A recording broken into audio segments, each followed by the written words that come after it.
Welcome back, everyone. We're diving deep today, getting into this book, Life's Amazing Secrets by Gaur Gopal. Yeah, it's been pretty popular. That's an understatement. Even folks like the Chief Minister of Maharashtra and actress Hema Malini are big fans. So clearly, this guy's onto something. Right, and we're focusing on this whole balance and purpose thing. Seems like everyone's searching for that. Totally. And he uses this cool analogy to get you thinking. Okay, lay it on me. What's the analogy? He compares your life to a car. And like any car, it needs 4 wheels to run smoothly. Makes sense. 4 wheels can't go anywhere without them. Exactly. So the wheels represent personal growth, relationships, work-life balance, and social contribution. Okay, I like where this is going. Got to have all those things for a well-rounded life. Right. But there's one more crucial part of the car. Don't leave me hanging. What's missing? The steering wheel. Of course. You can have the best wheels in the world, but without a steering wheel, you're just spinning your wheels. Exactly. And in this analogy, spirituality is the steering wheel. It guides you towards a fulfilling destination. Love it. It's about having direction, not just going through the motions. Speaking of direction, the book talks about forgetting the keys. How do you forget the keys to your own life? Well, the book starts off with this guy named Harry, super successful consultant in Mumbai. Fancy car, high-rise apartment, the whole 9 yards. You got it. But he's miserable. Stuck in traffic one day and just feels totally lost. The classic, I have everything, but I'm still unhappy dilemma. So relatable. And he ends up having lunch with a monk right there in the middle of that Mumbai traffic jam. Hold on, a monk. That's not your average lunch date. Right. And this monk starts talking about the importance of gratitude. Okay, now I'm really intrigued. Traffic jam therapy with a monk. You got to tell me more about this guy. He's a fascinating character, lives in an ashram, but not some serene mountaintop retreat, you know? It's in the middle of bustling Mumbai. Okay, so we're already breaking stereotypes here. You can be spiritual and live in the thick of it all. I like it. But back to Harry, stuck in traffic with his monk friend. How does this gratitude thing come up? The monk tells this story about a tiny cumin seed that got stuck in his teeth. It was driving him absolutely crazy. I've been there. Tiny things can be the most annoying. Right. And it made him realize that's how our minds work, too. We fixate on the negative, the little annoyances, and forget all the good stuff. So he's saying even a cumin seed can throw off your whole perspective. Exactly. And that's what's happening with Harry. He's so focused on what's wrong with his life that he's missing all the good. Okay, I can see where this is going. Gratitude. Focusing on the positive. But how do you actually do that? It's easier said than done, right? The book suggests keeping a gratitude log. Oh, what now? A gratitude log. Sounds a bit cheesy, but I'm listening. It's actually pretty powerful. You write down things you're grateful for every day. Big or small, doesn't matter. Just writing stuff down is going to change my whole outlook. I'm skeptical, but go on. There are 3 principles behind it. Recognize, remember, and reciprocate. Okay, I'm following so far. So first, you got to recognize the good things happening in your life, even the tiny stuff. Then you really remember those things. Savor the feeling. And finally, you got to reciprocate. Show your appreciation.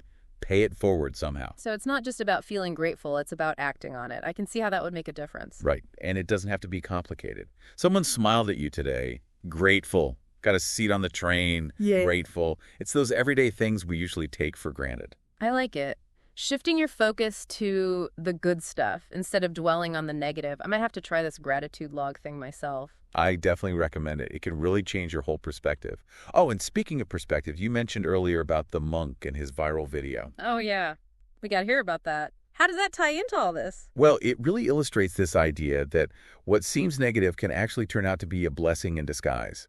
Okay, now I need to hear this story. But hold that thought. We're running out of time for this part of the deep dive. So where were we? Oh, right. Why worry? This is a big one. Huge EE. Always stressing about something. How do I stop? Well, the book emphasizes that spiritual strength helps you handle stuff you can't control. Makes sense. But how do you build that kind of strength? Meditation? Yoga? Those can help. But remember that viral video I mentioned earlier? That was a big lesson for the monk in learning to roll with the punches. Okay, now I have to hear the story. Spill the beans. How does a viral video teach you about why worry? Well, at first, he was freaking out, you know. Not used to that kind of attention. Yeah, going viral can be intense. You never know what's going to come of it. Right. But then this amazing thing happened. What, did he get a book deal? Well, yeah, actually. But more importantly, people started reaching out to him. saying how his message resonated with them, inspired them. So what he thought was a disaster actually amplified his message. Exactly. And that's a big part of why worry. Sometimes the things that seem bad at first can lead to the best outcomes. Okay, starting to get it. But it's still hard to let go of that worry, that need to control everything. And that's where a solid spiritual practice comes in. The book calls it sadhana. Sadhana, we've heard that term a few times. Still a little fuzzy on what it actually means, though. Think of it like this. Your happiness is like a house, right? You need strong walls, a good roof. Nice furniture, a backyard for barbecues. Sure, all that. Mm. But what good is all that if the foundation is weak? The whole thing crumbles. Exactly. Sadhana is about building that strong foundation for your happiness. So connecting with something bigger than yourself, finding that inner peace. Exactly. And when that foundation is solid, you can handle anything life throws at you, including relationship drama. Ooh, relationships. Always a roller coaster. What's the secret to strong connections? One of the first things the book talks about is speaking sensitively. Words have power, Tell me about it. I've definitely regretted some things I've said. We all have. The monk tells this story about meeting a lady at Heathrow Airport. She had a really negative experience at another temple because someone there spoke to her harshly. Ouch, yeah. Not exactly a welcoming vibe. Right. And it really stuck with him. So the takeaway is choose kindness over harshness. Always. Simple, but powerful. Easier said than done sometimes, especially when emotions are running high. For sure. But then the book introduces this idea of investment before withdrawal. It's a really cool concept. Investment before withdrawal. Okay, now I'm curious. You talking about relationships like they're a bank account? Exactly. Before you complain about what your partner's not doing, ask yourself, what have I invested lately? Have you been showing appreciation, spending quality time? You got to make deposits before you can expect any returns. That's a brilliant analogy. So often we're focused on what we're getting from a relationship, not what we're giving. And that leads into the whole art of corrective feedback. Because let's be real, sometimes you do need to address stuff. Oh, the dreaded difficult conversation. But avoiding those just makes things worse in the long run. So it's all about how you deliver the feedback, right? Yeah. Timing, tone, all that jazz. The book uses this example of a couple, Jack and Jill. And it emphasizes that feedback has to come from a place of love, not anger. Choose the right time and place, and make sure your motive is to help, not to hurt. Makes sense. Delivering feedback like a sandwich. A compliment, the constructive criticism, and then another compliment. Exactly.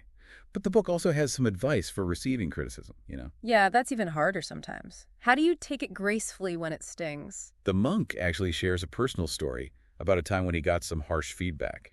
No way. Mr. Zen Master got criticized. It happens to the best of us.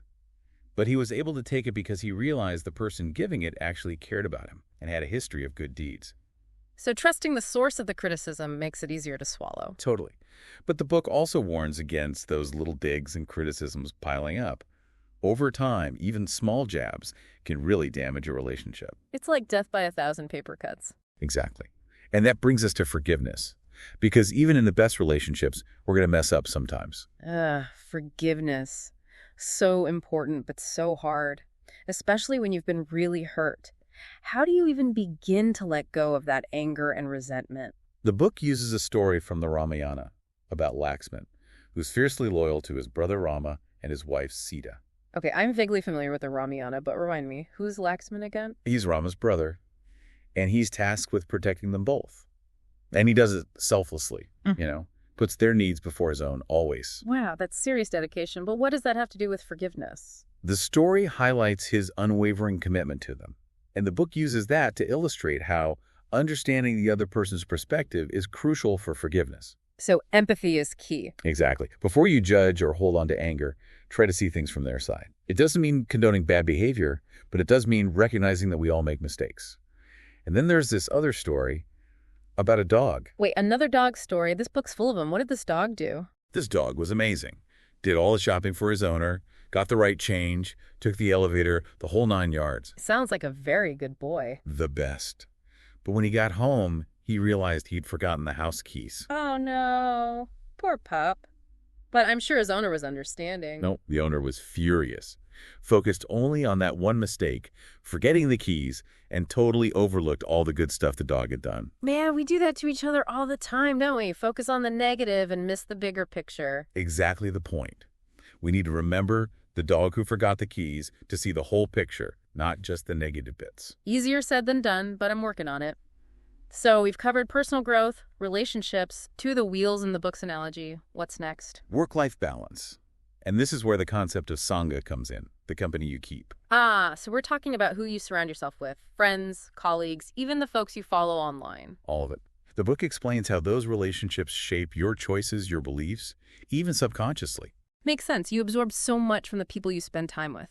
Like that saying, you are the average of the 5 people you spend the most time with. Right. And there's this funny anecdote in the book about a guy who criticizes his own waste. His what? Okay, now you have to tell me this story. So this guy's complaining about his own waste, blaming it on bad association. It's a funny way of showing how much we're influenced by the people around us. That is hilarious. But how does this Sangha thing apply to work? You don't always get to choose your coworkers. True, and that's where competition comes in. It's a huge part of many work environments. Competition can be motivating, push you to do your best. Absolutely. But it can also get toxic, when it's all about winning at any cost. So how do you navigate that fine line between healthy competition and cutthroat ambition? The book says the key is to compete with yourself, not others. Strive to be better than you were yesterday, not better than your colleague. Love that. It takes the pressure off of constantly comparing yourself to others.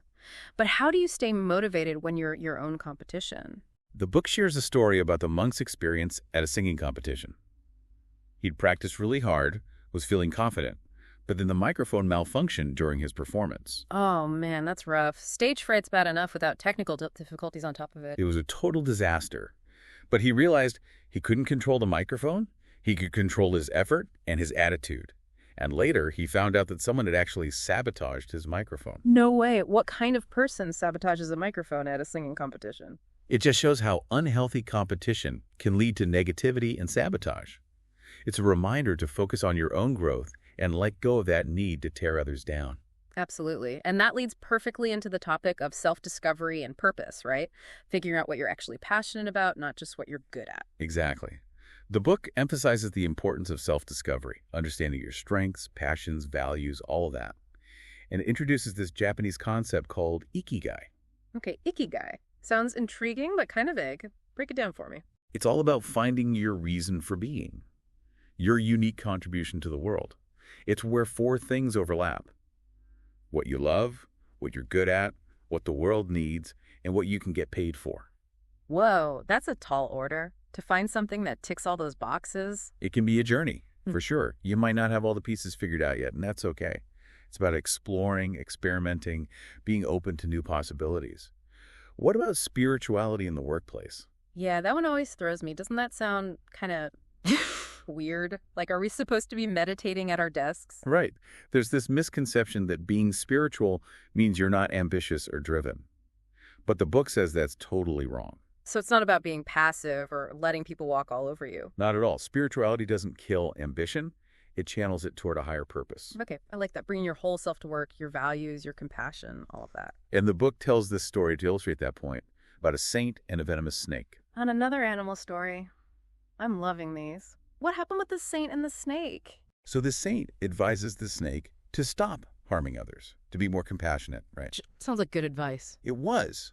But then people started taking advantage of the snake because they knew it wouldn't bite back. Oh, no. Trying to be good and getting punished for it. Exactly. And the snake ends up suffering because it was trying so hard to be good. The point is, being spiritual doesn't mean being a doormat. So it's about finding that balance, right? Compassion with wisdom, kindness with strength. Exactly. And all of that ties into this idea of integrity and character. Walking the walk, not just talking the talk. Being the kind of person who does the right thing, even when no one's watching. The monk shares an experience from the Ratha Yatra. It's this huge chariot procession in Mumbai, super chaotic and crowded. But he sees all these small acts of kindness happening amidst the craziness. I love that. Character shining through in those everyday moments. And the book breaks down character development into a 3-part process: vichar, achar, and prachar. Okay, gotta admit, I'm lost on those terms. What do they mean? So vichar is like your philosophy, your guiding principles. Achar is the action you take based on those principles. And prachar is how your actions inspire others, how you set a good example. So it's a cycle. You learn, you act, and then you inspire others through your actions. Exactly. And all that leads to the final wheel in the book's analogy, social contribution. Okay, so we're moving from self-improvement to serving others. Right. This section introduces the concept of seva, selfless service. It's about shifting from an ice cream mentality to a candle mentality. Hold on, ice cream and candles. I'm intrigued, but I need you to explain that one. Think about it. An ice cream is meant to be enjoyed before it melts. It's all about you, your gratification. Okay, I get it. Indulging yourself. Right. But a candle, it gives light to others before it melts away. So it's about selflessness, giving back, making a difference. Exactly. And the book emphasizes that true joy comes from that candle mentality. It starts with your family. Family first, right. The book tells this amazing story about a woman named Lota who ran a marathon to save her husband's life. Whoa. A marathon. Tell me more. So Lulina and her husband, they were simple farmers, didn't have much, but they were deeply in love. Then her husband got really sick, needed expensive treatment they couldn't afford. That's heartbreaking. So she sees this ad for a marathon. The prize money was enough to cover his treatment. Wait, she decided to run a marathon. Had she ever even run before? Nope.